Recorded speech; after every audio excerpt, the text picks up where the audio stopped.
नमस्कार दोस्तों, स्वागत है आपका अपने प्लेटफॉर्म एनसीईआरटी बाय विक्रम पर। तो आज हम समझेंगे अध्याय 5 के क्वेश्चन आंसर और ये वीडियो स्पेशल बनाया गया है साथ ही अध्यापकगण के लिए, क्योंकि न्यू एनसीईआरटी की बुक आई है और कुछ अध्यापकगण के कमेंट आए कि सर साइंस विषय भी करवा दीजिए। तो यदि आपको कंप्लीट ये क्वेश्चन आंसर करने हैं या फिर बुक पढ़नी है तो चैनल के प्लेलिस्ट वाले सेक्शन में जाइए, वहां आपको अलग से बुक की अलग से व्याख्या की गई है, लाइन वाइज लाइन पार्ट पढ़ाया गया है और क्वेश्चन आंसर की आपको अलग से पीडीएफ मिल जाएगी, दोनों माध्यम की, हिंदी की भी और इंग्लिश की भी।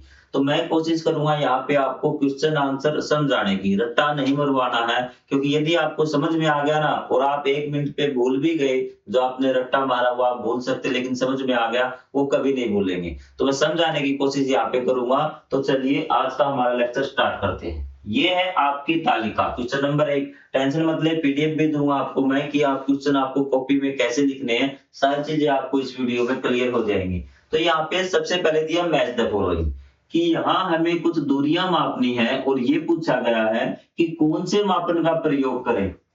क्लियर हुआ? तो मापन का प्रयोग करने से पहले आप ये देख लीजिए कि उसकी दूरी आपको देखना, सबसे बड़ी यूनिट से स्टार्ट करना है, क्या वो चीज किलोमीटर में होगी या नहीं होगी। ठीक है, अब आपको क्लियर हो जाएगा, याद करने की आपको जरूरत नहीं पड़ेगी। तो चलिए, दिल्ली से लखनऊ के बीच की दूरी भी सबसे बड़ी यूनिट क्या होती है आपकी? किलोमीटर। तो क्या ये किलोमीटर में है? हाँ जी, बिल्कुल किलोमीटर में ही होती है दिल्ली और लखनऊ के बीच की दूरी, तो इसको हम मापेंगे किलोमीटर में। क्लियर? आपका कुछ याद नहीं किया आपने? सिक्के की मोटाई किलोमीटर में होती है? नहीं सर, किलोमीटर में नहीं होती, किलोमीटर तो बहुत बड़ा होता है। क्या मीटर में होती है? मीटर भी बहुत बड़ा होता है, मीटर में भी नहीं होती। सेंटीमीटर में होती है? सेंटीमीटर लगभग आपको पता होना चाहिए, इतना बड़ा होता है सेंटीमीटर, तो सेंटीमीटर में भी नहीं। फिर उससे छोटा जी मिलीमीटर में? हाँ जी, फिर तो सबसे छोटी यूनिट हमें सिक्के की मोटाई मिलीमीटर में लेनी पड़ेगी भी। सॉरी, मैंने यहाँ पे किलोमीटर में लिखना था ना, यहाँ पे आएगा किलोमीटर और ये आपका मिलीमीटर में। उसके बाद रबड़ की लंबाई फिर वही सोचिए, किलोमीटर बहुत बड़ा, मीटर भी इतना बड़ा, तो उसके बाद सेंटीमीटर में हम माप सकते हैं सिक्के की, सॉरी इरेजर की लंबाई, तो ये आपका इरेजर की लंबाई किसमें आ जाएगा? सेंटीमीटर में। उसके बाद विद्यालय के मैदान की लंबाई किलोमीटर नहीं, किलोमीटर तो बहुत बड़ा होता है। मीटर, हाँ जी, मीटर में हम उसको माप सकते हैं, तो ये आपकी क्या हो जाएगी? मीटर आ जाएगा नंबर 4। तो ये चीजें क्लियर हुई आपकी कि आपको ये देखना है कि उसमें वो है या नहीं। मुझे इस पेन की मापनी है, किलोमीटर तो बहुत बड़ा हो जाएगा, पेन से मीटर भी बड़ा हो जाएगा। सेंटीमीटर में मैं माप सकता हूँ कि वो चीज उसमें फिट आ जानी चाहिए, सेंटीमीटर। ठीक है, आपको बड़े से शुरुआत करनी, बड़े से छोटे में आना है, क्योंकि आपने किलोमीटर लिया फिट नहीं आया, बड़ा रह गया। आपने मीटर लिया, मीटर बड़ा रह गया। उसके बाद सेंटीमीटर लिया, सेंटीमीटर बड़ा रह गया। सेंटीमीटर मिलीमीटर के पास जाने की जरूरत ही आपको नहीं है। तो चलिए अगले क्वेश्चन पे चलिए। सत्य बताने, ये कहता है कि सीधी सड़क पर एक कार चलती है सरल रेखीय गति का उदाहरण। देखिए, कोई भी चीज सीधी रेखा में चलेगी ना तो वो सरल रेखीय गति कहलाती है, उसका उदाहरण कहलाएगी। तो आपकी जो कार है, सड़क अगर सीधी है तो आपको पता है कि कार भी तो क्या सीधी ही चलेगी, तो ये आपका बिल्कुल सही है। कोई भी चीज बिल्कुल सीधी चल रही है वो सरल रेखीय गति का उदाहरण है, ये बात आप नोट कर दीजिए। उसके बाद कहता है कोई वस्तु यदि समय के साथ, कहता है कि कोई वस्तु है वो समय के साथ किसी संदर्भ बिंदु की सापेक्ष में अपनी स्थिति परिवर्तन कर रहा है। बिल्कुल, यदि किसी चीज को आपने सापेक्ष बिंदु मान लिया, संदर्भ बिंदु मान लिया कि उसके गति अगर वो परिवर्तन करेगा ना तो वो क्या है? गति में है। अगर नहीं परिवर्तित करेगा अपने से स्थिति तो वो विराम अवस्था में है। तो ये बात इसकी बिल्कुल सही है। अगर वो परिवर्तन कर रहा है सापेक्ष बिंदु से अपनी स्थिति में तो वो आपका गति में है। तीसरा कहता है 1 kilometre is equal to 100 centimetre. बिल्कुल गलत है, क्योंकि 1 किलोमीटर, पहले तो आप 1000 बनाइए, इसका भी 1000 मीटर, और ये आपके बराबर होंगे 1 लाख सेंटीमीटर के। और इस कहा इसने दे रखा 100 सेंटीमीटर, तो ये चीज आपकी फॉल्स है। चीजें क्लियर हुई आपकी? कोई डाउट? तो इसी प्रकार आप समझते हुए चलिए क्वेश्चन को भी और आंसर को भी। निम्न में से कौन सा मापने का मानक मात्रक नहीं, मानक मात्रक मतलब जिसको जो हमारे इंटरनेशनल अंतरराष्ट्रीय ये आपका सिस्टम है यूनिट निर्धारण करने का, जिससे मान्यता प्राप्त नहीं है। तो आपको किलो मिलीमीटर मान्यता प्राप्त है, सेंटीमीटर मान्यता प्राप्त है, किलोमीटर मान्यता प्राप्त है। तो ये आपका जो 42 है ना, ये आपका मान्यता प्राप्त नहीं है। तो ये आपका ये सही आंसर होगा। कभी ये सोचो ये गलत कर दिया सर ने, मैं ये बता रहा हूँ कि मान्यता प्राप्त कौन से हैं, वो आपके मानक मात्रक ये नहीं है। तो आपका ये सही आंसर होगा। ये चीज क्लियर हुई आपको? आगे आ जाइए। अपने घर एवं विद्यालय में उपलब्ध विभिन्न पैमाने अथवा मापन मापन फीते लीजिए। तो इसने कहा कि आपके घर पे जो उपलब्ध है ना, कोई भी स्केल है, फीते आपको सारे नहीं लेने, जो घर या विद्यालय में उपलब्ध है तो वो फीता लीजिए। सबसे पहले मैं आपको फीता दिखाता हूँ, ये तो आपको सभी के पास उपलब्ध होगा भी। चीजें क्लियर हुई? ये उपलब्ध है। तो यहाँ पे देखिए इससे पूछा है कि लघुत्तम कम से कम लंबाई आप किससे माप सकते हैं। तो इससे देखिए हम छोटे से छोटी जो लंबाई है ना, वो 1 मिलीमीटर नाप सकते हैं। तो ये क्या हो गया आपका, जो आपका स्केल है प्लास्टिक स्केल इसको बोलते हैं, इससे हम लिख देंगे कि प्लास्टिक स्केल 1 सेंटीमीटर। कॉपी में आप कैसे लिखेंगे वो चीज देख लीजिए, ताकि आपको कॉपी में लिखना बहुत जरूरी है, क्योंकि नंबर आपको कॉपी में लिखने से मिलेंगे। तो ये देखिए भी क्रमांक पैमाने का प्रकार भी 15 सेंटीमीटर वाला प्लास्टिक पैमाना जो आपके ज्योमेट्री बॉक्स में आता है, तो लघुत्तम मान क्या है, उससे 1 मिलीमीटर माप सकते हैं। मीटर स्केल आपने देखा होगा 1 मीटर लंबा होता है, जो आपका दर्जी के पास भी मिलता है, टेलर के पास, और जो कपड़ा मापता है उसके पास भी मिलता है, आपकी स्कूल की लैब में भी होगा। तो उससे भी 1 मिलीमीटर। मापन फीता जो लंबे लंबे फीते होते हैं ना, तो उससे भी 1 मिलीमीटर, और लकड़ी का स्केल उसका भी लघुत्तम मान हम कम से कम दूरी उससे 1 मिलीमीटर माप सकते हैं। तो ये आपको सारे याद रखने की जरूरत नहीं, जो आपसे याद रहे वही आप लिख दीजिए। और लघुत्तम माप में तो कोई दिक्कत नहीं होनी चाहिए कि सबका 1 मिलीमीटर है, यही आपसे पूछा गया है। आगे चले अगले क्वेश्चन की तरफ, क्वेश्चन नंबर 5 की तरफ। मान लीजिए आपके और घर के विद्यालय की दूरी 1.5 किलोमीटर से मीटर में व्यक्त कीजिए। तो आप लिखेंगे घर से और विद्यालय की दूरी कितनी है, 1.5 किलोमीटर है, ये बात है। तो आपको बताया कि 1 किलोमीटर किसके बराबर होता है, 1000 मीटर के बराबर होता है, सॉरी हाँ 1000 मीटर के बराबर होता है। तो 1.5 किलोमीटर किसके बराबर होगा, 1.5 गुणा में 1000। तो ये गुना आप कर लेंगे, ये 1500 मीटर के बराबर होगा। इस प्रकार से आप इसको निकाल सकते हैं। कॉपी में कैसे लिखना है, स्क्रीनशॉट आपको लेना है। तो ये देखिए कि मैं आपको बता देता हूं कि आपको इस प्रकार से कॉपी में लिखना है। 1 किलोमीटर 1000 मीटर, तो 1.5 किलोमीटर है, ये इसके बराबर होगा। अतः घर और विद्यालय के बीच की दूरी 1500 मीटर है। तो अब इसका आप स्क्रीनशॉट ले लीजिए और अच्छे से कॉपी में नोट करवा दीजिए बच्चों को, ताकि किसी प्रकार की कोई परेशानी न हो। ये क्वेश्चन पेपर में दे सकते हैं कई अध्यापक, मैंने देखा है इस प्रकार के क्वेश्चन आपके एग्जाम में दे दिए जाते हैं। एक गिलास या बोतल लीजिए, उसके तल के वक्र भाग की लंबाई मापिए भी। वक्र भाग कौन सा होता है भी, आपका वक्र भाग होता है जो ये हो गया ना आपका गिलास, और ये हो गया, तो नीचे से आपका जो वक्र भाग है ना, इसकी लंबाई आपको मापनी, इसके चारों तरफ आपको फीता लपेटना पड़ेगा भी। चलिए कई इसको भी माप लेते हैं कि इस प्रकार से माप लेते हैं, चाहे आपकी वो बोतल हो उसको भी आप नाप लीजिए भी। ठीक है, वक्र भाग मतलब ये वाला भाग आप माप लीजिए सीधा भी, बोतल का माप लीजिए, चाहे ये वाला भाग आपको सीधा मापना। आप लिखेंगे कैसे कि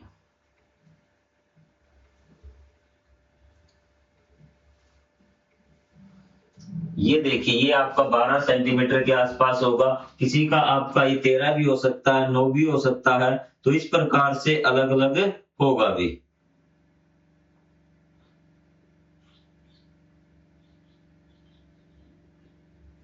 एक बार आप स्क्रीनशॉट ले लीजिए इसका, ताकि आपको किसी प्रकार की कोई दिक्कत न होगी।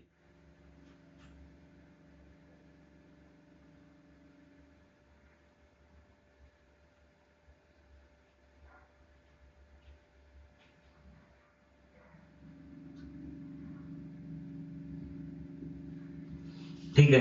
तो इसमें आपको कुछ मापने की जरूरत नहीं है, आप अपने अंदाजे से लगा दीजिए कि 15 सेंटीमीटर, 10 सेंटीमीटर, 9 सेंटीमीटर और लिख देना कि ये आपका क्या होगा, उसके आकार पर निर्भर करता है कि आकार बड़ा होगा तो बड़ा हो जाएगा, छोटा होगा तो छोटा हो जाएगा भी। ये चीज क्लियर हुई आपकी। तो ये कहता है कि अपने दोस्त की लंबाई, वही आपको आसानी समझ में आता है। एक बार वही मैं आपको क्वेश्चन समझाता हूँ कि क्वेश्चन में क्या बोला गया है अभी। 1 मिनट का टाइम दे दीजिए मुझे भी।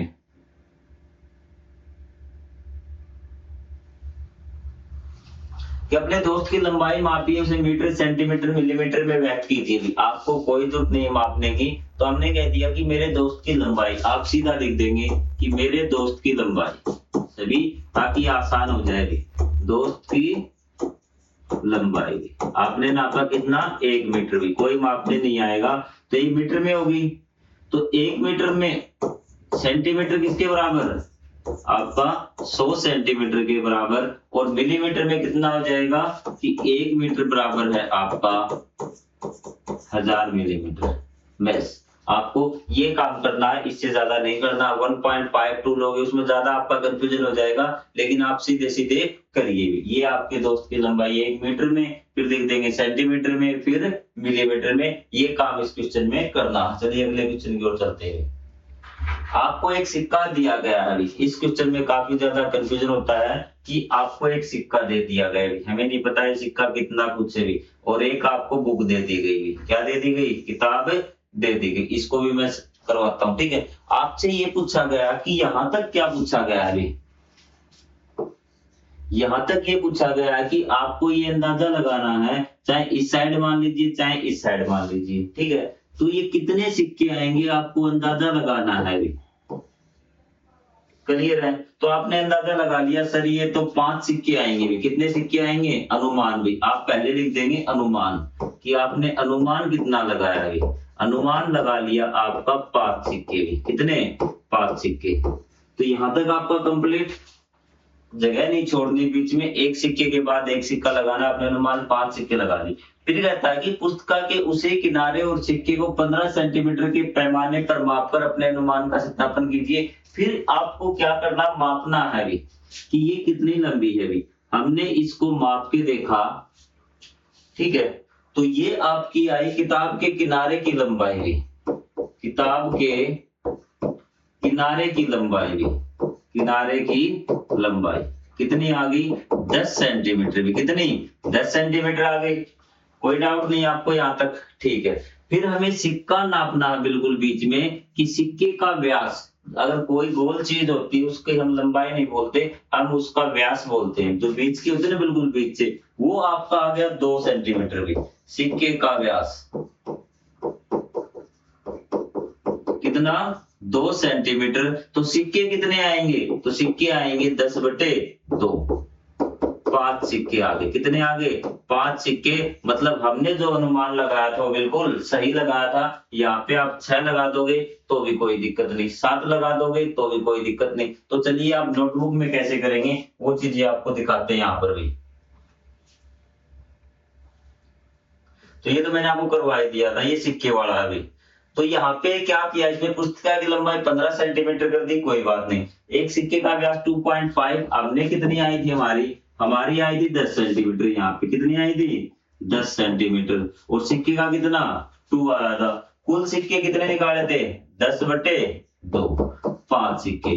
तो बस आपको लिखना, पुस्तिका के किनारे को भरने के लिए लगभग 6 सिक्कों की आवश्यकता होगी भी। ठीक है, यहाँ पे आपको मान लीजिए नहीं लिखना है, तो यहाँ बस आपको एक चीज और है कि अनुमान भी, आपका अनुमान भी कितना आया था, कि आपने 6 सिक्के माने थे या 7 माने थे, जो भी था अनुमान यहाँ लिख देना कि 7 सिक्के। अनुमान चाहे गलत हो या ठीक हो, आपसे कोई फर्क नहीं पड़ता। ये आपके क्वेश्चन का कंप्लीट आंसर हो जाएगा, और यहाँ इसको नोट कर दीजिए। ठीक है, चाहे आप यहाँ 15 की जगह 10 ले लीजिए, 2.2 ले लीजिए, आपकी मर्जी है। और अगर आप YouTube से पढ़ रहे हैं तो आप जरूर इंटेलिजेंट बच्चे तो हैं ही, इसमें कोई दो राय नहीं है। सरल रेखीय वृत्तीय और दोलन गति के दो उदाहरण दीजिए। कि सरल रेखा वो गति होती है जो सीधी रेखा में कोई चीज चलती है। ऊपर से गिरता हुआ पेन सीधी रेखा में आएगा भी, ऊपर से गिरता हुआ इरेजर सीधी रेखा में आएगा, ऊपर से गिरता हुआ पत्थर सीधी रेखा में आएगा। ठीक है, तो यहाँ पे देखिए भी रेखीय गति, चलती कार सीधी सड़क पर भी, ठीक है। तो आपका रेखीय गति का उदाहरण क्या है, चलती कार भी, सीधी सड़क पर चलती कार और सीधी सड़क पर चलता इंसान, ये आप लिख सकते हैं, यहाँ से दोनों हो जाएगा कि दोनों चीजें आपकी सीधी सड़क पर चल रही है। तो या फिर आप मान सकते हैं कि ऊपर से गिरता हुआ पत्थर। क्लियर हुई चीजें। वर्तीय गति, जो चीज गोल गोल चक्कर लगा रही होगी, आपका घूमता पंखा भी, पृथ्वी का सूर्य के चारों ओर घूमना भी, ठीक है। पृथ्वी सूर्य के चारों ओर घूम रही है ना, तो वर्तीय गति में ही घूम रही है। क्लियर चीजें। और क्या चीजें जो ऐसे गोल गोल चलती है, आप कमेंट बॉक्स में बताएं, वो सब सारी क्या होंगी, आपकी वर्तीय गति होंगी। दोलन गति क्या होता है कि वो इधर उधर से आती जाती रहे, वो आपकी दोलन गति होती है। झूलता हुआ पेंडुलम, पेंडुलम आपने घड़ी में देखा होगा ना, तो इस प्रकार से लटका रहता है और इस प्रकार से वो चलता है यहाँ से भी। और घड़ी का लटकन, ये पेंडुलम अलग दे दिया, घड़ी का लटकन आप समझ गए, ये चीज वाली घड़ी के होता है, जैसे ये 12 1 2 3। और चीज आप बताइए कि वो आपका झूला होता ना, वो भी आपका क्या है, झूला, वो भी आपका दोलन गति का उदाहरण है। यहाँ पे आप झूला भी लिख सकते हैं, यह झूलता झूला, पेंडुलम, घड़ी का लटकन, ये आपको बता दिया, ठीक है। दोनों एक थे, मैं सोचा कि पेंडुलम इसने अलग दे दिया। तो झूलता झूला और पेंडुलम ये आपकी चीज हो गई। कुछ वस्तुओं की लंबाई को मिलीमीटर में, कुछ को सेंटीमीटर में और कुछ की मीटर में व्यक्त करना आसान है। प्रत्येक श्रेणी में 3 वस्तुओं की सूची बनाई एवं तालिका में लिखी। इसने कहा कि जिन वस्तुओं की लंबाई हम मिलीमीटर में नाप सके, सेंटीमीटर में माप सके और मीटर में माप सके, उनको बता दीजिए। मिलीमीटर में मैंने बताया था कि मिलीमीटर में वो चीज नापी जाएगी जो सेंटीमीटर से छोटी होगी। तब सेंटीमीटर से छोटी क्या क्या चीजें आपकी हो सकती है जो आप मिलीमीटर में नापे। सिक्के की मोटाई आपकी हो गई, कागज की मोटाई आपकी हो गई, पेंसिल की नोक हो गई, ये चीज आपकी क्या हो गई, मिलीमीटर में हम इसको माप सकते हैं क्योंकि सेंटीमीटर से छोटी है। अब सेंटीमीटर में किताब की चौड़ाई, मोबाइल की लंबाई, स्केल की लंबाई, आपके पेन की लंबाई, पेंसिल की लंबाई, ये आपकी सारी क्या है, सेंटीमीटर में। ज्योमेट्री बॉक्स की लंबाई। अब मीटर में हम क्या नापेंगे,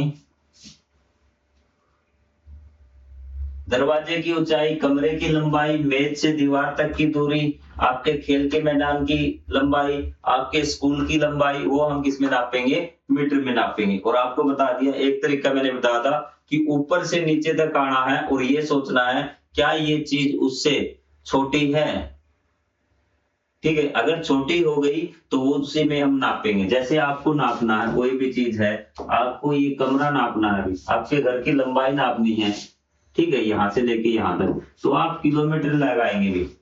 क्या ये किलोमीटर से छोटा है, हाँ जी छोटा है, तो इसको नहीं नापेंगे किलोमीटर में भी। फिर आपको मीटर में आगे भी, क्या ये मीटर से छोटा है, नहीं, ये मीटर से छोटा नहीं है, तो इसको क्या नापेंगे, मीटर में ही नापेंगे, ठीक है।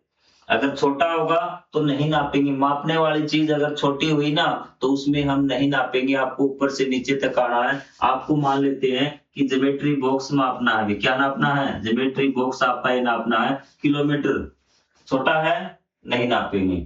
मीटर छोटा है नहीं नापेंगे। सेंटीमीटर छोटा नहीं है तो इसको क्या नापेंगे, सेंटीमीटर में नापेंगे। चीज देखनी है आपको, जो आप मापन यूज कर रहे हैं वो चीज आपको देखनी है वो इससे छोटी है या नहीं। अगर छोटी नहीं है तो हम माप देंगे, अगर छोटी है तो नहीं नापेंगे उसमें भी। आपको आगे बात समझ में नहीं आई तो एक बार थोड़ा सा वीडियो 10 सेकंड पीछे करके देखना, आपको समझ में आ जाएगा भी। अब आपको कुछ डायग्राम दिया गया है कि कैसे प्रारंभ होकर चय तक निकल जाती है। रोलर कोस्टर पर गेंद की गति का प्रकार और ट्रक के संगत भागों की पहचान कीजिए। पहले तो एक बार उसको ड्राम में डायग्राम में देखिए, ड्राम में कह रहा हूं मैं भी।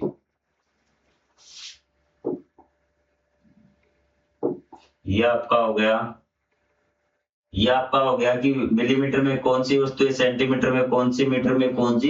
ये चीज मैं आपको दोबारा समझा देता हूँ कि एक बच्चे का कमेंट आ गई सर समझ में नहीं आया कि आपने किस प्रकार है बताया हो। यहाँ पे देखिए एक बार मैं बता 3 चीजें लेता हूँ अभी।